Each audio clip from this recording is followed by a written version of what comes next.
Numbers on your Connecticut housing market are out for the month of October. We've got all the fresh data from the Connecticut MLS. I'm going to break it all down for you so you understand what's happening today in your Connecticut housing market. Let's start with the number of the value of the home, the price.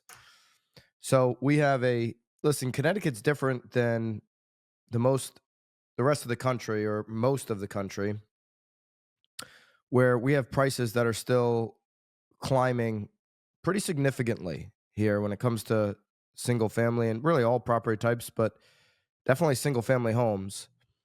That's based on the lack of inventory. If you look at Sunbelt states that have really come back on inventory, the country on a macro is at the healthiest place in inventory since 2019. It's not the case in Connecticut. Okay. So these prices that are continuing to move up are based on an inventory situation that is very different from 2019 and before. Okay, month of October, we had about 5,800 single family homes on the market in Connecticut statewide, 3.65 million people.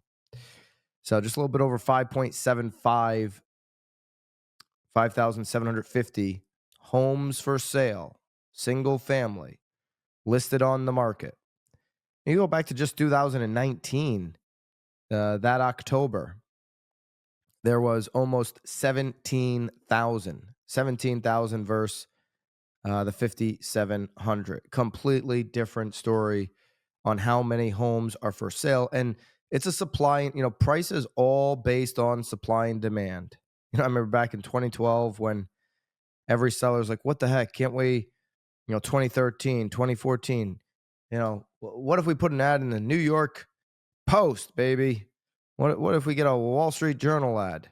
Well, there was 21,600 homes in October of 2012 that were on the market. Price had a ton of pressure on it because you had way more supply than you had buyers. October of 2013, you had 22,000 homes, single family homes. October of 2014, you had almost 23,000. October of 2015, you did have 23,000. Those 3-4 years, there was really high inventory and very few buyers. So what happened? Prices moved down. Today, the story is the opposite.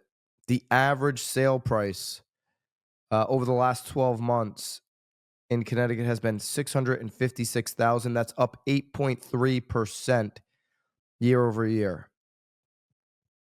8.3% is so different from what's going on in the rest of the country. You've got places like, metros like Tampa that are in the, low single digit negatives. Places in Texas, Austin that are in the negatives.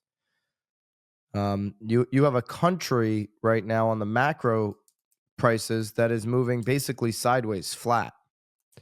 Average sale price here, $656,000, up 8.3% on single family homes across the country. If you go to median sale price, up 8% over the last 12 months. That's coming in at $460,000. Median is the middle, obviously. So all the homes for sale over the last 12 months, the middle number comes in at 460,000. And that's up 8%. Okay, if we just look at the month of October, now we're down from the peak in the summer. You always have that. Now there is a 30-day window that is the best to close in the property. It's typically June. June, we had $500,000 median sale price for the month of June, just those 30 days. Okay. And today in October, we're at $465,000 on the median sale price for just the month of October. October comes in at $658 on average, and $727 back in July was the peak, highest month. Okay.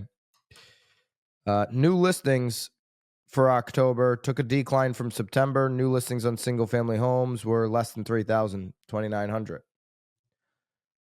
I mean, that's a crazy number when you think about, again, I'll go back to 2012.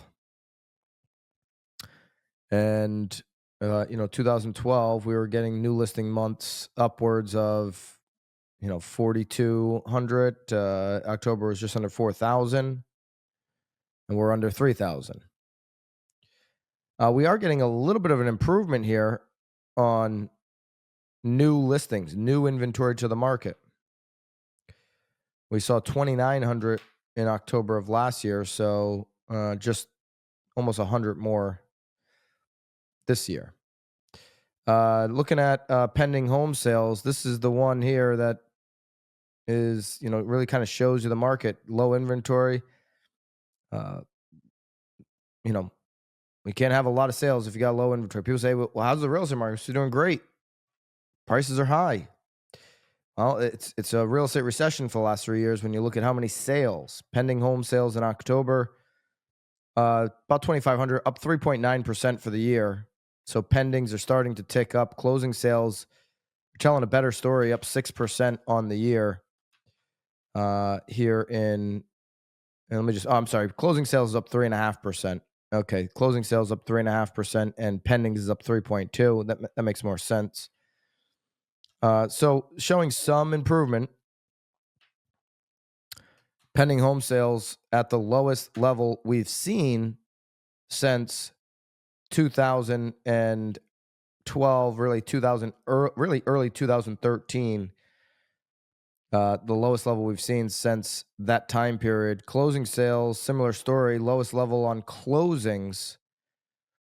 Total homes being sold since middle of 2013 here today. So starting to see a little bit of improvement year over year, 3.5% on those closings, 3.2% on the pendings, but still a long way to go.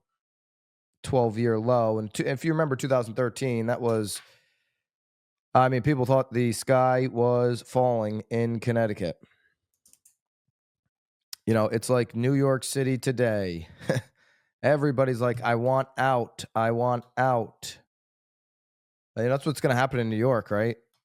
All these people that want out, they're going to put their homes on the market, their apartments on the market, and who's going to buy them? Supply and demand.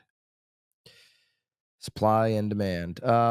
We've got days on market. We've got an all-time low in the MLS. Days on market 10. So if you got a good property, pride of ownership, the average is 27. That's an all-time low according to the MLS.